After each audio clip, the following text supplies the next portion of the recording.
Yo, guys, welcome to the Repish podcast. Before I continue, as always, like, share, and subscribe.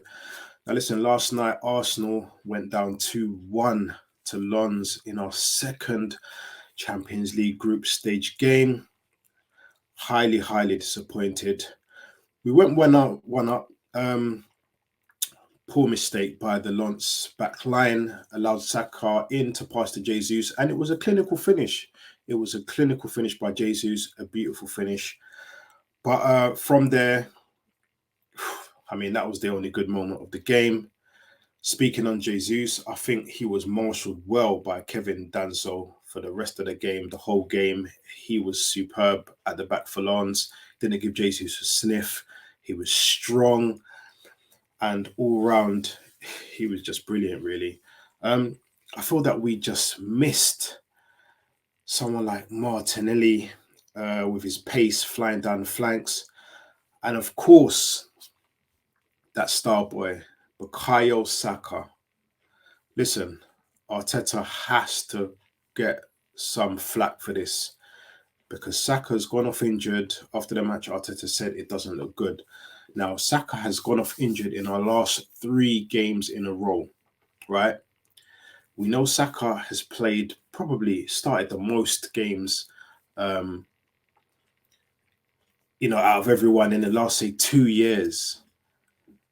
2 years. And listen, I wanted Saka to play tonight. In the Champions League, you want your best players to play, right? Game against Bournemouth on the weekend, I believe that Saka should have probably been rested. He was kind of 50-50 at one point for the Bournemouth game at the weekend, but no, still came in, still started, right? I believe we could have gone to Bournemouth, resting Saka, playing someone like Reece Nelson, and still got a result against Bournemouth. Saka is at an age now where he has to be protected from burnout. He's playing way too many games, right? And we know Saka is a quality player, and there's probably no one really better in that position in the league. But this is where the protection comes into play. And Arteta, if you're going to continue to play Saka again and again and again and again, there will come a time like last night where he's going to get an injury and he could be out for weeks, months, even like it's you've got to manage this guy. I want to see players like, Cozy Dewberry slowly coming in, getting more game time. Miles Lewis Skelly. Start introducing these guys, putting them on the bench, giving them, 10 minutes here, 10 minutes there, and start introducing them because we've got some quality youngsters at the club, and the youngsters, they're not going to get the time of day. And with some of these young players have probably got more heart than some of these first teamers. They've been at the club from a young age. They know the morals of the club, the ethos. They want to fight for this club. Players like Lewis Skelly, who I believe that could probably come in now and do a very good job given a chance, But yeah, I'm not going to think onto that. But yeah, anyway, Tomiyasu came in for Ben White. He was okay, Tomiyasu. I feel he's a better defender than Ben White. Going forward, obviously, he's not that good. But he didn't have the best game for me yesterday, Tomiyasu. He didn't really have the best game. Kai Havertz, do you know what? I've given Kai Havertz chance after chance after chance after chance, and I do not see how Kai Havertz improves Arsenal FC. I do not see it. Whenever I see him get the ball, I want to see him grab the ball by the horns, drive with the ball. But he gets it. He seems to slow down play. He's never looking forward. He's always looking back or sideways. Someone like Smith Rowe, I believe, needs to come in now. Give Smith Rowe a run in that left 8 position. Fabio Vieira, I feel, has been excellent as well. Start Gabriel. Start Fabio Vieira. On the weekend, you started Havertz against Bournemouth. I thought, okay, if he started Havertz on the weekend, he'd probably bring Vieira back in.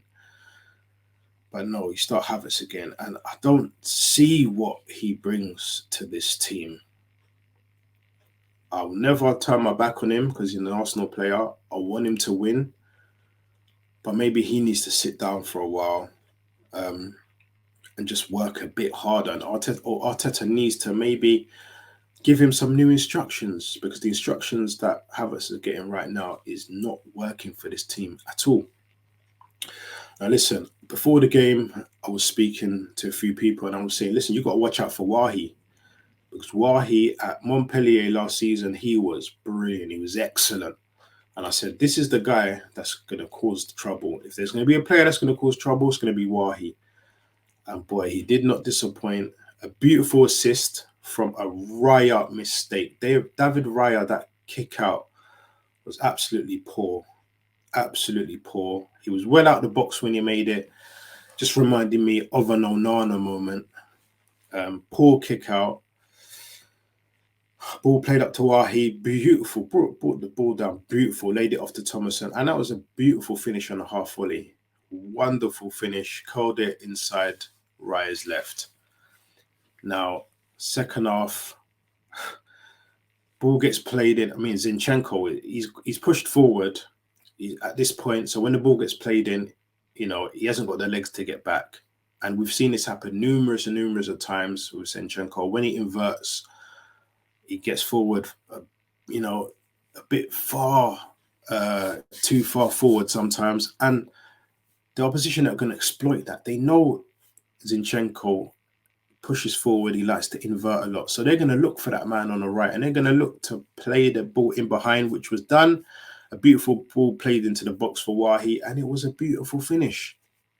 I wasn't surprised. I had him down to score in that match. I thought we would win, but I had Wahi down to score. He was excellent, and he's a player that we were looking at in the summer. Nothing materialized with that. But yeah, I just think overall we were poor. We missed Martinelli when Saka went off. We missed Saka. We missed that pace on the flanks. And hopefully Martinelli comes back soon. We need him, And listen, Trossard came in, didn't have the best game. He was okay, but didn't really have the best game. To be honest, the whole team didn't really show up. The whole team didn't really show up. We had a lot of possession, 68% possession of the game, but we just couldn't do nothing with it. Nothing in the final third. The final third was just dead and it was flat.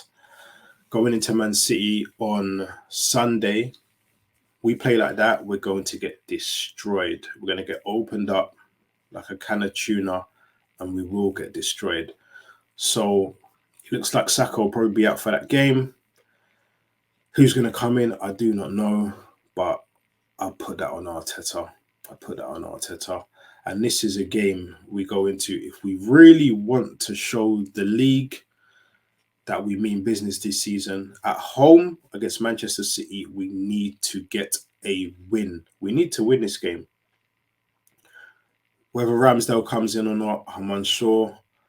Raya started off well, but I just think he's just been average. He's been average the last few games. And yeah, I really don't know in that position. But listen, they got to go back to Colney and they got to really work on a plan for Sunday. Havertz, I definitely would not start against Manchester City. Definitely would not start Havertz against Manchester City. Who he puts in that position, I do not know. But yeah, guys, listen, thank you for watching. And on to Man City on Sunday. Let's do this, Arsenal. I'm not Arteta out before anyone starts moaning. I'm fully Arteta in. I back the manager. But sometimes he just needs to maybe listen to the outsiders on things like Saka. Just say, do you know what? He's a young boy. Let me rest him for a bit. But yeah, let's go, man.